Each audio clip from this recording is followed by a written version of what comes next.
And there is your closing bell on a very difficult way to start this week. A couple of days away from the Fed meeting, and here are your numbers to close this day. The Dow drops 874 points, 2.8%. The S&P is, as we mentioned, in full bear market territory, down 20+% as it falls 3.87%. The Nasdaq drops 530 points, or 4.7%, on a very difficult Monday. Let's talk more about the markets after that check, brought to you by Tasty Works with Omar Aguilar and Schwab Asset Management CEO and CIO, and Cameron Dawson, Field Point Private Chief Market Strategist. Cameron, we'll start with you. Is this irrefutable proof that the Fed needs to rethink their previous positioning and raise the Fed rate 75 points on Wednesday? I think that Friday's CPI report really took any kind of idea of pausing rate hikes off the table. That was something that was being entertained last month when we saw the market rally. But given the fact that there is no slowing in inflation, it really makes the Fed's job very difficult to argue for any kind of accommodation. So it's interesting, this afternoon, we saw the market take a bigger nosedive when an article came out talking about that 75 basis points could be on the table for Wednesday at the FOMC meeting. It was written off completely, backed by Powell saying that they wouldn't consider it in June or July. But certainly we're starting to price it in, which just shows that the Fed is being pushed to pull forward rate hikes and really slam the foot on the brakes of this economy. Omar, what do you think the Fed should do? Lots of debate whether we should see that 75 basis point hike. Do you think it's warranted? Well, clearly, the Fed has a difficult decision to make because on the one hand, they realize the inflation is not as transitory as they thought, last year. With the data that we saw at the end of last week, it clearly confirms that this inflation is more sticky than what everybody thought. On the other hand, I think their forward guidance has always been on this concept of data dependency. And when you put those two together, the discipline that they have, created and have, in a way put in front of the market is that these 50 basis points is probably something that they will continue to do. Even though the odds of a 75 basis points this Wednesday, are higher than they were, on Thursday of last week. I think they still maintain their discipline, and they mostly will be hawkish in their discussion after the meeting. So Cameron, as we've seen inflation not peaking yet, what is the play here in terms of defensive plays, or is it better to just sort of hold on to your cash until some of the dust settles?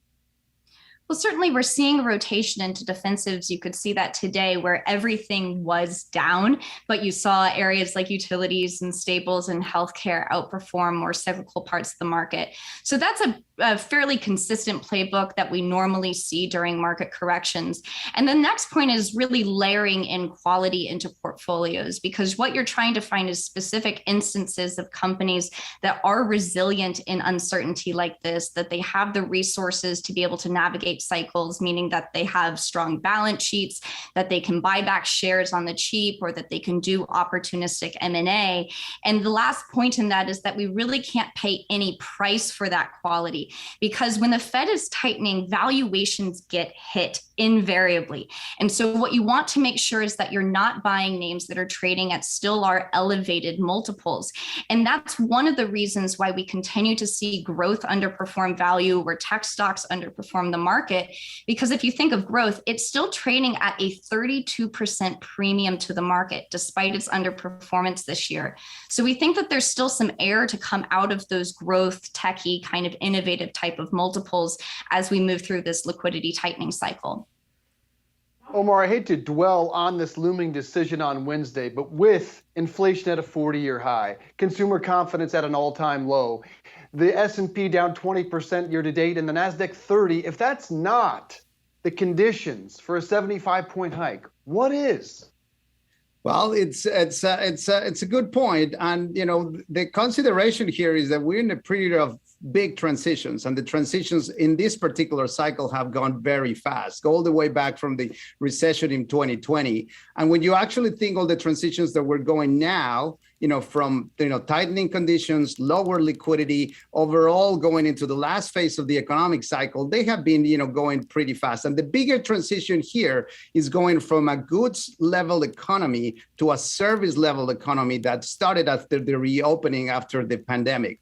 I think when you think about the concepts of what the Fed is putting into context is how much of this is timing for that goods inflation eventually to go away, or at least to be reduced in something that they can control. And they can control by reducing demand towards the services part. I mean, certainly they don't have control over commodity prices. They don't have control over certain parts of the inflation picture, but they do have control over trying to reduce and destroy demand so that they can figure out that that is going to take some time. So the bigger question becomes, if you shock the market right away, knowing that it will take a lot to try to catch up to that inflation figures, then eventually you will basically just spook the market even further. So I think it's just more, how much you can actually put the brakes on without necessarily, dipping these too fast into the last part of the cycle.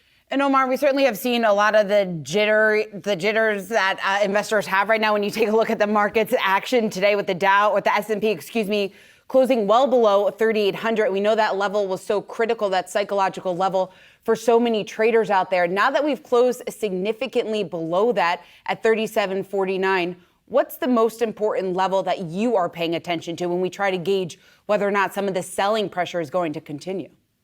Well, we don't necessarily look for a specific number or the specific technical number. What we basically look at is what does that mean for the long-term strategy? And particularly days like today, what we encourage investors is to basically rebalance their strategy in a systematic way so that they can take advantage of some areas, for example, on tax loss opportunities that allow us to rebalance their strategy and take a proactive stance towards when you can see this kind of market sell-offs. During this part of the cycle, we observe a significant amount of levels of volatility. And what we try to, encourage our investors is that, this is not a good time for us to try to guess where the bottom of the market will be, or when you try to time where the next rally will come. This is the time to maintain that discipline where you can actually rebalance and use this volatility in a way to just try to get back to your long-term portfolio strategy. And Cameron, what are the most common questions that you're getting from clients at the moment? I think clients are still asking if they should be reducing risk at this time. And I think Omar makes a really good point, which is that we don't want to be selling into fear and selling into a capitulative flush. We think one of the greatest errors that investors can make is that they sell after a correction and then they're too scared to get back in because they missed the first part of the next move. So it's really about taking a long-term perspective. That doesn't mean not doing anything. We certainly have been rotating to quality all year, and we're starting to look for opportunities where we're kind of we're sharpening our pencils on our shopping list, because a level that becomes much more attractive to us is somewhere close to 3,500. That's the 200-week moving average that proved to be a very important support level in corrections all through the prior cycle. But from a fundamental perspective, that gets us back down to the pre-COVID highs. And so if we think about where earnings were pre-COVID in 2019, today's earnings in 2022 are 47% higher. So even if we start seeing those earnings being revised lower, if a recession really does present itself, we think we have quite a bit of buffer. And so at 3,500, we might not get the ultimate low, but we certainly are setting ourselves up for a few years out to have a much more attractive place to be adding to positions. So we think we'll be much more opportunistic once we start nearing those levels.